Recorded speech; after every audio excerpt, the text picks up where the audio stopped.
Welcome to the lecture 7 part A. In this lecture we are going to talk about multicollinearity. We consider the linear model y equal to x beta plus epsilon, where epsilon follow normal distribution 0 sigma square in and n is greater than p. So that means sample size is greater than number of features that we have in our data set. Okay, now if this is the case, then we can show that y follow normal x beta sigma square in. Okay, it's an invariant normal. The least square estimator of beta will be beta hat, which is x transpose x inverse x transpose y. Now in the previous lecture we also discussed that beta hat follow p-variant normal with mean as expectation of beta hat as mean as beta, and variance of beta hat is sigma square x transpose x inverse. Now first question we will ask ourselves that what is multicollinearity? If correlation between two predictors, there are p many predictors, so x is typically x1 to xp. Okay, if any of the two predictors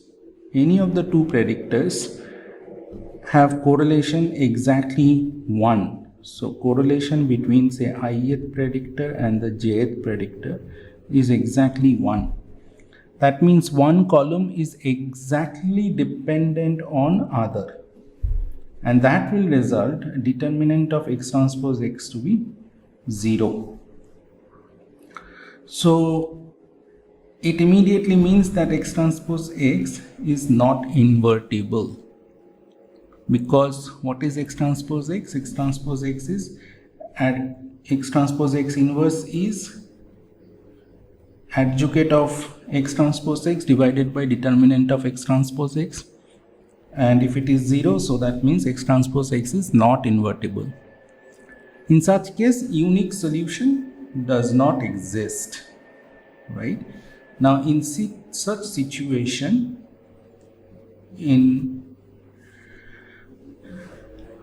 now this is what I am giving you a extreme situation.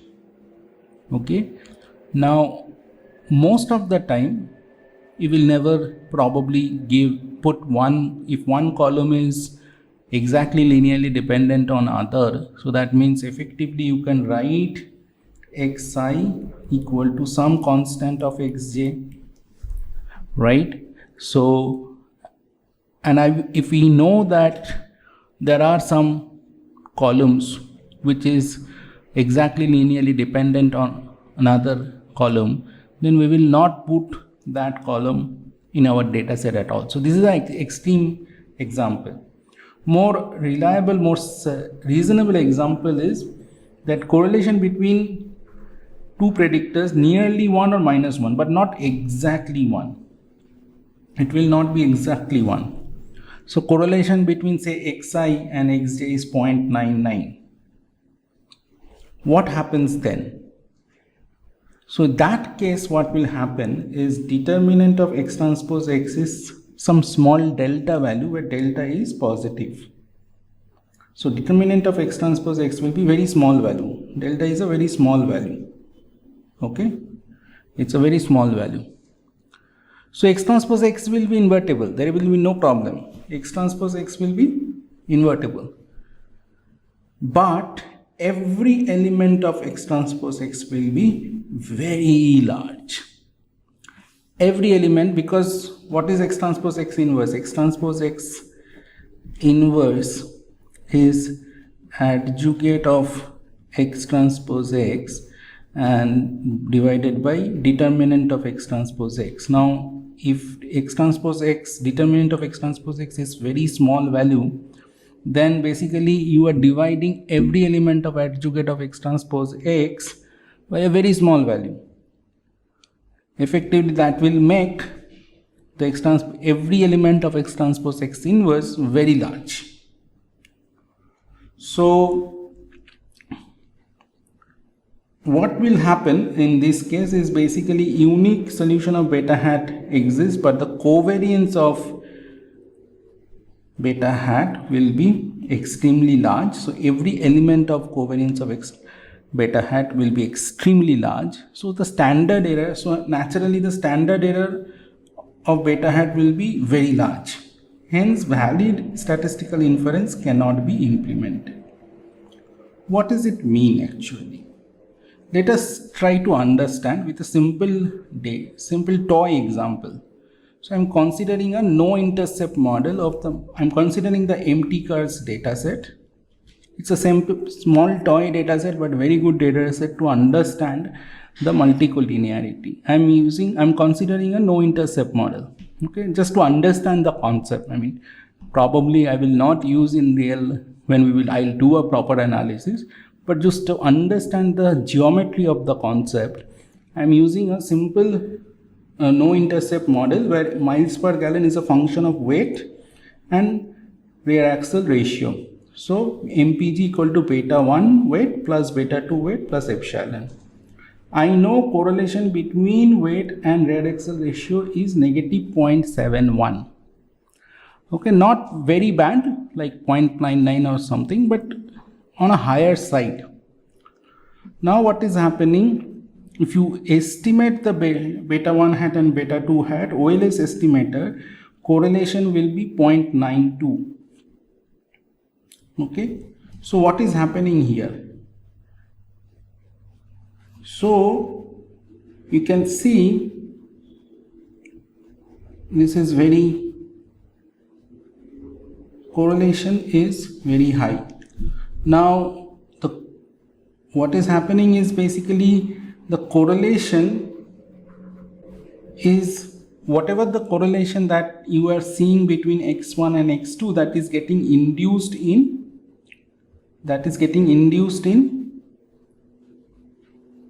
the sampling distribution of beta hat. Because what is the sampling distribution of beta hat? You see, beta hat is following p-variate normal. In this case it will be two-variate normal with beta sigma square X transpose X inverse. Now correlation between the weight and rear axle ratio, this will get reflected in the correlation between the two, of course adjusted with for sigma square. But this, as a result, because the high correlation, the whole thing become very large, and as a result what is happening is, if you do a 95% confidence interval, see, beta 1 was the correlation, beta 1 was coefficient of weight. Okay, now it becomes so big, it includes the confidence interval, includes the 0. So based on our statistical inference will say that beta 1 does not include 0 is possible value of beta 1, so weight does not have effect on MPG. So weight does not have impact on MPG. Okay. Now instead of OLS estimator, if we use the Ridge estimator, what happens is, Ridge estimator, we will talk about it, how Ridge estimator is being calculated. The correlation between Ridge estimator is reduced to negative 0.73. The correlation between the OLS estimator was very high, negative 0.92, and as a result it was getting very tight. Now ridge estimator reduced the correlation, so that means this tightness is now reduced. It is now here. Now the confidence interval does not include 0 anymore. So using ridge estimator, we can say, using ridge estimator, we can say that beta 1 is non-zero, that is, weight do have effect on MPG. Okay.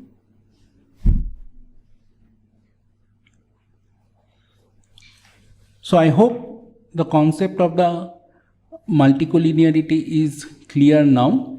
So because of the, in summary, we can say that because of the extreme correlation between the predictors, that correlation between the predictor get induced in the sampling distribution of the OLS estimator. As a result, the sampling distribution become very tight, and as a result the standard error or the margin of error for each estimator become very large. So the standard error or margin of error get inflated, and we cannot do a proper statistical inference with such kind of estimators. But we have to do that, means some correction, and ridge estimator is one such correction for multicollinearity, and this problem is known as multicollinearity. Now for this kind of problem, multicollinearity problem, we have to do some kind of correction. Ridge estimator is one such estimator which actually do the correction, and because of the ridge correction, the correlation between the coefficients, the sampling distribution reduces, and as a result the overall standard error reduces. Next question is how I identify if my data suffers from multicollinearity. There are many different ways to identify. One kind of foolproof method is variance inflation factor. Variance inflation factor, VIF, is an index which indicates how much feature is contributing towards multicollinearity problem. So analyze the magnitude of the multicollinearity by considering the size of the variance inflation factor. A rule of thumb is if the variance inflation factor is greater than 10, then definitely there is a high multicollinearity. Cutoff 5 is also commonly used. Now, what is the motivation of variance inflation factor? Consider a linear regression model, y equal to x beta plus epsilon. Standard error of beta j is this. Okay. So you just take the x transpose x inverse, the jth diagonal element of the x transpose x inverse, multiply with the sample variance and take the square root of that. It turns out that the variance of beta j can be also expressed as this, that a square by n minus 1 variance of xj times 1 by 1 minus rj square. Now what is rj square? Rj square is multiple r square of xj on x1 to xj minus 1 and xj plus 1 to xp. So basically you set up a simple regression model of where dependent variable xj and equal to gamma naught plus gamma 1 x1 plus dot dot dot gamma j minus 1 xj minus 1 and gamma j plus 1 xj plus 1 to gamma p xp plus epsilon. You fit that model and get the multiple r square for that model, and that model's rj square is this rj square. Now the term 1 minus rj square is known as the variance inflation factor of the jth predictor. Okay, so question is how we can calculate p different VIFs, one for each feature. First, we run the ordinary least square regression that has xi as a function of other explanatory variables. Say suppose if I equal to 1, we fit x1 as a function of gamma naught x plus gamma 2x2 plus dot dot dot gamma pxp plus epsilon. And then you calculate the variance inflation factor. Beta I would be simply this guy 1 over 1 minus ri square. Once you have that, if it is greater than 10, you call it there is a multicollinearity. If it is greater than 5, then that is also can be used for multicollinearity. So in R, there is a function called VIF in the car package which implement the variance inflation factor. In Python function variance inflation factor is a there is a function called variance inflation factor in stat models package that can be used to identify the multicollinearity. Next video we will discuss issues of ill-posed problem, and the problem of multicollinearity is a special case of a class of problems called ill-posed problems. Okay, so we'll stop here and see you in the next video where we will discuss the class of ill-posed problem. Thank you. Bye.